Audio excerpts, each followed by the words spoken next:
Muy bien, mis amados hermanos, vamos a iniciar con el estudio de la Torá, verso por verso. Este es uno de los retos más grandes de mi vida y de ustedes también, de sus vidas, estoy seguro, pero nos va a llevar a un nivel más alto de pensamiento.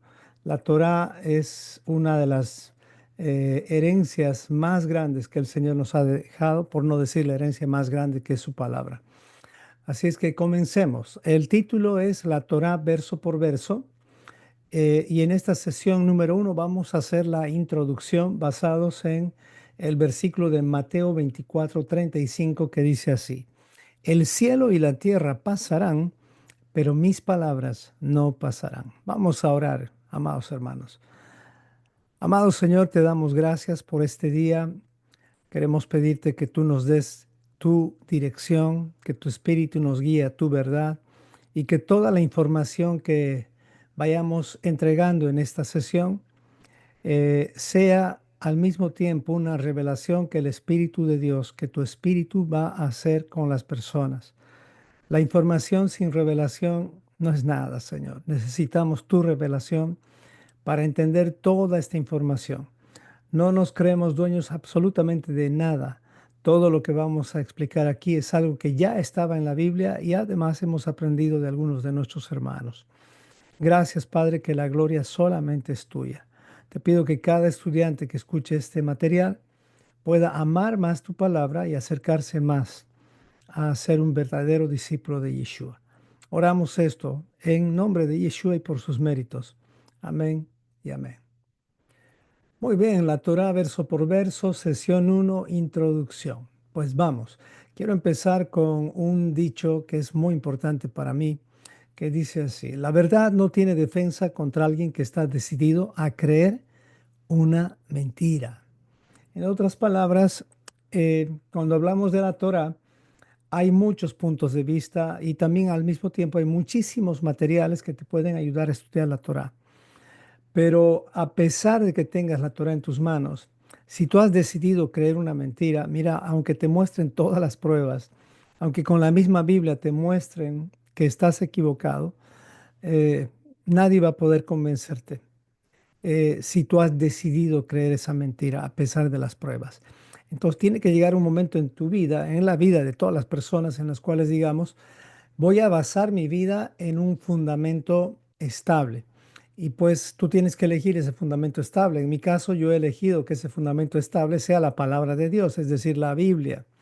Entonces, cualquier otro pensamiento que vaya en contra de la verdad bíblica o del conocimiento de Dios, no basado en un verso, sino basado en una interpretación sin tendencias, pues si algo contradice todo esto, yo no lo voy a creer.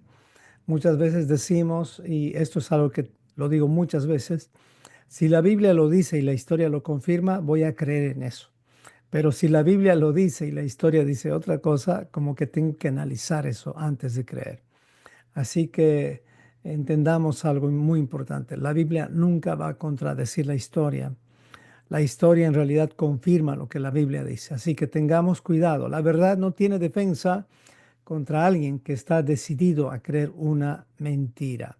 Y Romanos 1:18 dice: porque la ira de Dios se revela desde el cielo contra toda impiedad e injusticia de los hombres que detienen con injusticia la verdad. O sea, la verdad es algo que tú puedes detener a tus hijos, si eres pastor, a tu iglesia, a los discípulos que están contigo. No lo hagas. Si la Biblia dice otra cosa, ten el valor de decir lo que Dios dice a través de su palabra. No digas cosas que la Biblia no dice.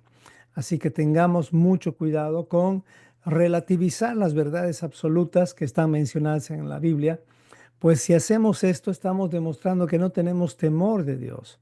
Así que tengamos cuidado de nosotros mismos. Y una de las recomendaciones por eso es no pensar más allá de lo que está escrito en la Biblia. Es decir, si hay revelaciones que tú tienes que contradicen lo escrito, necesitas revisar si esas revelaciones realmente son de Dios o son de vos, por no decir otra cosa. Así que mucho cuidado con eso. Esto es para empezar y pues sigamos adelante. Empecemos con la pregunta, ¿qué es la Torá? Y la respuesta sencilla es esta. La Torá es una palabra en hebreo que significa instrucción, enseñanza, doctrina, guía, educación y o dirección. De pronto vas a encontrar más significados de esta palabra, pero estos son los esenciales. Así que cuando una persona no ha conocido la Torah o no ha estudiado la Torah, podrías decir fácilmente que esta es una persona sin instrucción o como comúnmente decimos, es una persona mal educada. Pues sí, la Torah debería ser la base de la educación de todo ser humano, porque la Torah es como el manual de vida de todos los seres humanos. Pues Dios nos creó y su palabra nos dio esta bendición que es la Torah. La Torah mal llamada ley en las traducciones, pero eso no impide que nosotros podamos entender que también la Torah de alguna u otra forma es como una ley, pero no es una ley que te va a hacer daño, sino es una ley que te va a proteger. Es una ley que te va a ayudar a vivir en libertad. No hay mejor libertad que respetar la ley. La Torá se compone de los 5 primeros libros de la Biblia, en los cuales se encuentran varios mensajes escondidos. Les voy a mostrar uno en este momento, que solamente con los títulos de los primeros 5 libros vas a entender un mensaje muy, muy bueno, que dice, por ejemplo, Génesis, los primeros 5 libros, este es el número 1, en hebreo es Bereshit, que significa en el principio. El siguiente libro es Éxodo, que en hebreo es Shemot, que se traduce como nombres. El tercer libro es Levítico, en hebreo, que es Vayikra, que significa y llamó. El cuarto libro en hebreo es Bamidbar, que significa en el desierto. Y el quinto libro en hebreo, bueno, en el español es Deuteronomio, pero en hebreo es Devarim. Qué significa palabras? Ahora, la pregunta es, uniendo todos estos conceptos o todas estas palabras, ¿qué mensaje escondido podríamos encontrar? Alguien ya preguntó, y estas palabras o estos significados que estamos encontrando, ¿realmente son bíblicos? O sea, ¿quién los ha interpretado? Y pues les vamos a dar una respuesta muy obvia en este sentido. O sea, no es un invento de nadie, son frases que están compuestas agregándose algunas palabras, pero con la finalidad de que esto nos ayude a ver mejor la Torah. Pero si una de estas frases contradice lo que la Torah dice, bueno, ahí ya no es válido, ¿no? El mensaje escondido entonces en estos 5 primeros libros de la Biblia, que es la Torah, que componen la Torah, es el siguiente. En el principio, Dios crea al ser humano. Eso no contradice la Torah. A este ser humano el Señor le pone, segundo libro, nombres y los llama su pueblo. Y en el desierto les habla sus palabras. ¿Qué les parece este mensaje? En otras palabras, podríamos decir claramente que el Señor ha creado al hombre, le ha puesto genealogías, es por eso que en la Biblia vas a encontrar un montón de genealogías, y a estos nombres los llama su pueblo. Génesis 12. Y en el desierto, cuando los saca de Egipto, les da sus palabras. Es decir, sus palabras se refiere a sus mandamientos. ¿Qué les parece? Este es un mensaje escondido en el solo, tratando de entender el significado de los títulos de los primeros 5 libros. Bueno, vamos a la siguiente pregunta. ¿A quién es Dios o a quiénes entregó Dios la Torá? Acá hay una corrección, no la Biblia, sino la Torá. La Torá son los 5 primeros libros. La Biblia se compone de 66 libros. Esta pregunta la vamos a corregir. Bueno, ¿a quiénes entregó Dios la Torá? Bueno, como esta es una grabación, esta vez no voy a pedir que respondan en el chat porque esta grabación la estamos haciendo porque la primera grabación no salió bien. Así que vamos directamente al punto. Bueno, esto es importante entender a quiénes entregó Dios la Torah, porque si tú no entiendes esto, vas a pensar que la Biblia fue entregada a todas las naciones y no es así. La Torah específicamente y la Biblia no fue entregada a todas las naciones. Las naciones las pueden leer, Pero si las leen desde el enfoque como si la Biblia fuera un libro de religión o la Torá fuera instrucciones religiosas, no vas a entender el mensaje. Tú tienes que darte cuenta que Dios entregó la Torá a un pueblo específicamente.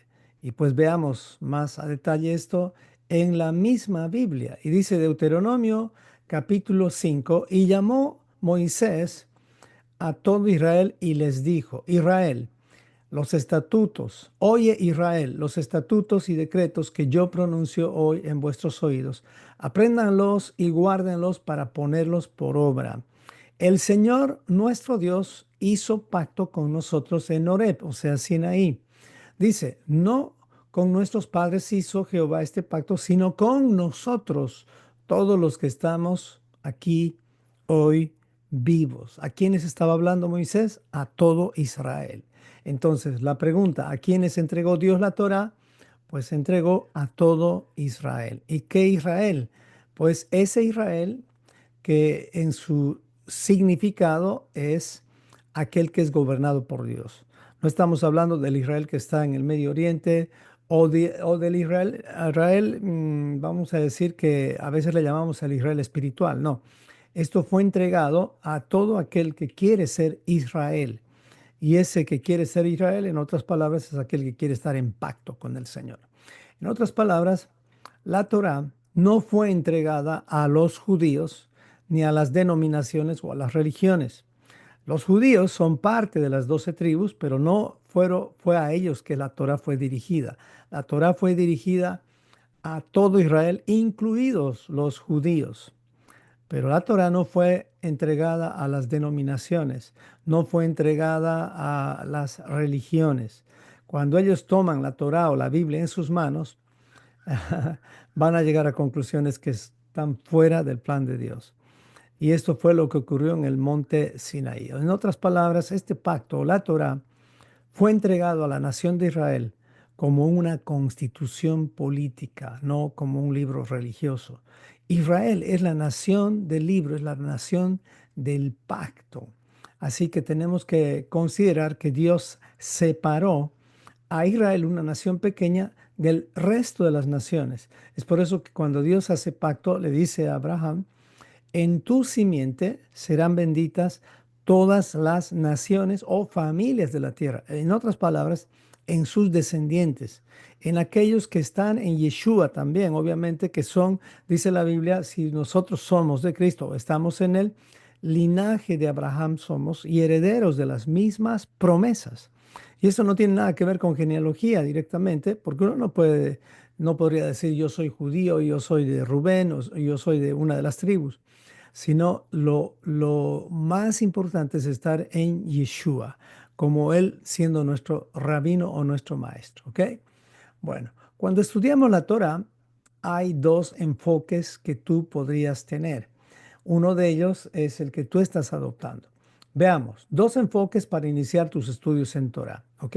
Aquellos que están iniciando desde cero, muchísimo mejor, porque aquí se van a dar cuenta ¿cómo, cómo definir que tu enfoque sea el correcto y no un enfoque que te lleve a conclusiones que no tienen nada que ver con la trazabilidad bíblica inclusive?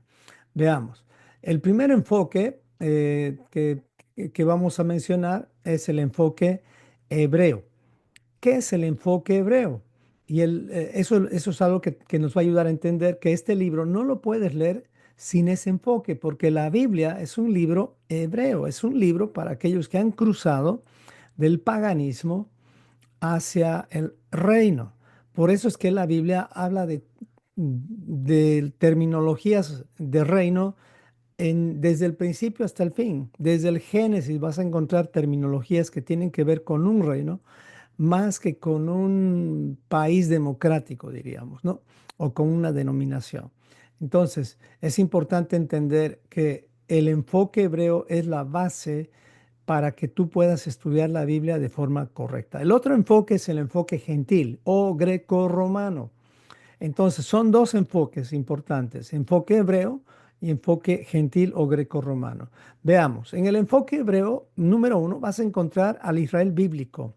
real y el que está en pacto con el Señor. En cambio, en el enfoque gentil o greco-romano encontrarás un Israel espiritual y subjetivo y sin pacto. Es decir, tú vas a definir a Israel de acuerdo a lo que tu denominación te dicta. Número dos, en el enfoque hebreo descubrirás cómo ser parte del remanente obedeciendo a Dios y su palabra. Recordemos, aunque el número de los hijos de Israel sea como la arena del mar, dice la Biblia, tan solo el remanente se salvará. Así que al tener un enfoque hebreo vas a descubrir cómo ser parte de este remanente. En cambio, cuando lees la Torá con un enfoque gentil o greco-romano, vas a descubrir y crear religiones y teologías del reemplazo especialmente, y asimismo vas a definir a Dios y su palabra de acuerdo a esa teología. Por eso es que hay más de 41,000 denominaciones. Vamos, enfoque número 3. En el enfoque hebreo no aumentarás ni quitarás nada de los mandamientos del Señor. En cambio, en el enfoque gentil, pues va a depender de lo que tú quieras en cuanto a qué quieres obedecer y qué no quieres obedecer. O sea, vas a aumentar y quitar mandamientos según tus propósitos. Ese es el problema. Enfoque número 4. En el enfoque hebreo, la ciudad santa para ti va a ser la nueva Jerusalén, la que habla la Biblia en el Apocalipsis 21-22. En cambio, en el enfoque gentil o greco-romano, pues la ciudad santa va a ser Roma. Roma, por esa razón es que, aunque un cristiano evangélico diga yo no dependo de Roma, mientras estén guardando lo que Roma dice, pues todavía esa es tu ciudad santa. Bueno, la orden del Señor es salir de Roma, salir de Babilonia para entrar en la Nueva Jerusalén. Vamos al enfoque número 5. En el enfoque hebreo, el sumo sacerdote es Yeshua HaMashiach. En cambio, en el enfoque gentil, el sumo sacerdote, pues obviamente va a ser el sumo pontífice de Roma, que es el Papa, o si no estás teóricamente en Roma, pues tus papas o tus sumos sacerdotes van a ser los papitas denominacionales. Y cada denominación tiene su palabra mayor, por decir, su papa, su propio papa, aquel que dice que hay que creer y que no hay que creer de la Biblia. Es un desorden, por no decir es un disparate. Pero bueno, enfoque hebreo. En el enfoque hebreo aprenderás, el punto número 6, aprenderás a pensar de forma razonable. La fe tiene que ser razonable, objetiva y concreta. Ese es el enfoque hebreo. Así es el idioma hebreo. En cambio, el enfoque gentil o greco-romano, vas a aprender a pensar de forma irracional, de forma subjetiva e inconcreta. Sí, tú vas a definir, por ejemplo, una doctrina de una forma, la otra denominación de otra forma. Imagínense nada más con la doctrina del Espíritu Santo. ¿Cuántas denominaciones, doctrinas puedes encontrar solamente el Espíritu Santo? Son muchísimas y siguen apareciendo nuevas. Entonces, esta es la diferencia entre el enfoque hebreo y el enfoque gentil. Tenemos que tener entonces el cuidado de cuando estudiamos la Torá, nuestro enfoque debe ser hebreo. Y aquí acoto con algo más. El pensamiento democrático o la forma de pensar democrática no nos va a ayudar. Tenemos que aprender a pensar en forma monárquica cuando leemos la Biblia, porque la Biblia habla de un rey, no de un presidente. La Biblia habla de que Dios escoge a los reyes. En cambio, la democracia habla de que el pueblo escoge a su rey. Lo mismo ocurrió en la historia bíblica también y no les fue bien. Entonces, tomemos en cuenta esto que es sumamente importante. ¿Y dónde es que definimos quién es un gentil y quién es un hebreo? Pues eso no lo definió un hombre, lo definió Dios. ¿Y dónde? Pues cuando el Señor, después de haber tratado de hacer un pacto con todo el mundo a través de Adán, luego con Noé, al final, después de la Torre de Babel, decidió escoger a un hombre, separarlo de entre las naciones. Por eso le dijo a Abraham, el Señor: ven, sal de tu tierra y de tu parentela y haré un pacto contigo. Entonces, en Génesis 12:1 tú puedes ver que el Señor está separando al pueblo de Dios con las demás naciones. De ahí es que surge el término gentil, es decir, todos los que no eran parte del linaje de Abraham son gentiles. Es decir, La palabra gentil en su significado directo es extranjero. O sea que no eres parte de la nación del pacto. O sea, estás fuera del pacto. Ahora, existen más definiciones. Un gentil, por ejemplo, también se les dice perritos o irracionales, porque son guiados por instintos, no tienen ley, no tienen un pacto. En cambio, el hebreo está guiado por el pacto, está guiado por la instrucción de Dios. ¿Ok? Entonces, es ahí donde Dios le dice a Abraham, en ti serán benditas todas las familias de la tierra. En otras palabras, la única familia o nación que no es gentil es aquella familia o nación que está en pacto con el Rey de Reyes y Señor de Señores. ¿Ok? Bueno, sigamos adelante. ¿Cuál es el propósito de la Torá? Yo sé que hay muchos propósitos y muchos podrían tener uno y otro, pero hoy les quiero dirigir a concentrarnos en un propósito triple de la Torá que tiene que ver con Dios, con tu prójimo y contigo mismo. Veamos cómo encontramos eso. Y pues veamos primeramente en relación con el prójimo. El propósito de la Torá, Deuteronomio 4:6. Así que está hablando en Deuteronomio 4, versículo 5, de los estatutos, de los mandamientos del Señor, y dice el versículo 6, así que guárdenlos y pónganlos por obra, porque esta será vuestra sabiduría. O sea, ya puedes darte cuenta que el propósito de la Torá es darte sabiduría y también inteligencia. Dice, ante los ojos de los pueblos. O sea, tu prójimo tiene que ver que tú eres un hombre sabio e inteligente, una mujer sabia e inteligente. Dice que al escuchar todos estos estatutos, dirán, wow, ciertamente esta gran nación es un pueblo sabio e inteligente. Oh, esto tienen que decir las personas, tiene que decir tu prójimo. Y recordemos, la palabra prójimo tiene que ver con próximo. O sea, tu prójimo comienza desde la casa, es decir, tu esposa es tu prójimo. En otras palabras, si tú estás estudiando Torah, es importante que te des cuenta que el testimonio tuyo lo tiene que ver tu prójimo y pues él tiene que decir de ti o ella tiene que decir de ti que eres un buen testimonio. Es decir, que tú lees mandamientos y los practicas en tu propia vida.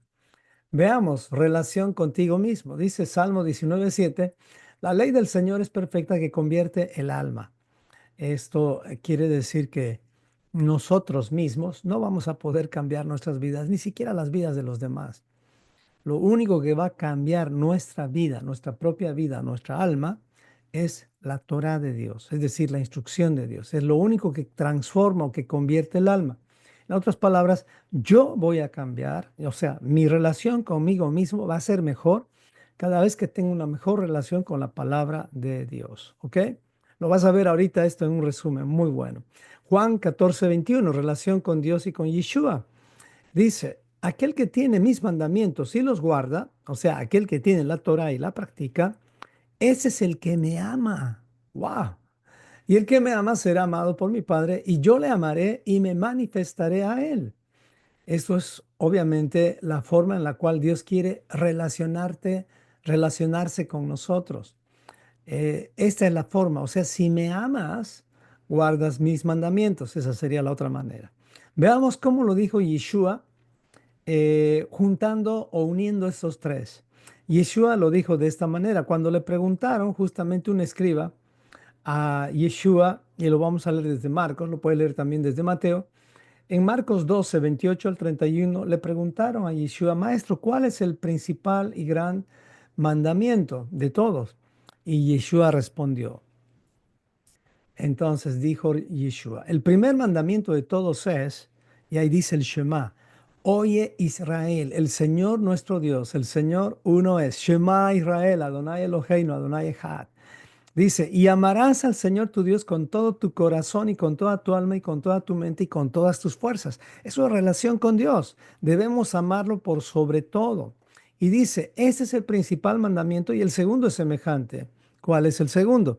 Amarás a tu prójimo como a ti mismo. O en otras palabras, no puedo amar a mi prójimo si no me amo a mí mismo primero. Dice, no hay otro mandamiento mayor que esto. Si justamente el escriba, después en el versículo 32, tú lo puedes leer en tu palabra y no lo tengo aquí como versículo, pero dice que este escriba al final dijo, es verdad. Aquel que guarda los mandamientos, ese es el que verdaderamente está amando al Señor. Dice, esto es incluso, eh, no se compara ni a los holocaustos ni a los sacrificios. En otras palabras, no hay mayor cosa que amar al Señor y obviamente a tu prójimo y a ti mismo. ¿Cómo puedes amar a Dios si a tu prójimo le estás odiando? Entonces, el propósito de la Torah es poner en orden esto. El propósito de la Torah es cambiar en realidad tu mala conducta con Dios, con tu prójimo y contigo mismo. El propósito de la Torah tiene que ver con cambiar el carácter podrido que tenemos para volverlo en un carácter como el de Cristo. Es así de sencillo. Ahora, tú puedes decir muchas más cosas del propósito de la Torah y están bien, pero hoy quería que te concentres en esto. En otras palabras, el propósito de la Torah es que aprendamos a amar a Dios, a nosotros mismos y a nuestro prójimo. En esto se resume todo. Y Salomón lo dice también de otra manera. Recuerdan ustedes, Salomón lo dijo, el todo del hombre está en guardar los mandamientos del Señor. Así es que la Torah, que es nuestra sabiduría y nuestra inteligencia, nos va a ayudar a aprender a amar a Dios, a nuestro prójimo y a nosotros mismos.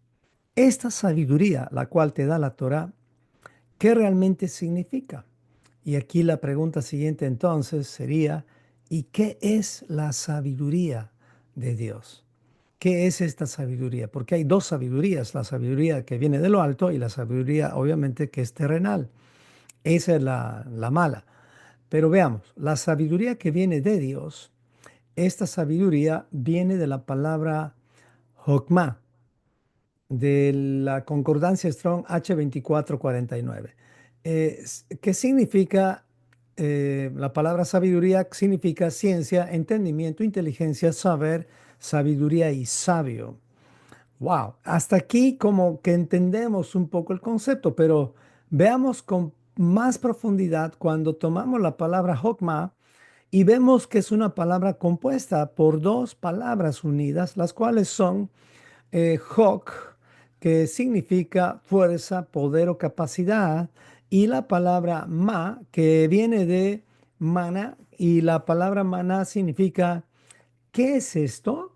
En un sentido de pregunta, ¿qué es esto? ¿Recuerdan cuando recibieron el maná por primera vez? Es ahí donde surge justamente el mismo nombre del maná.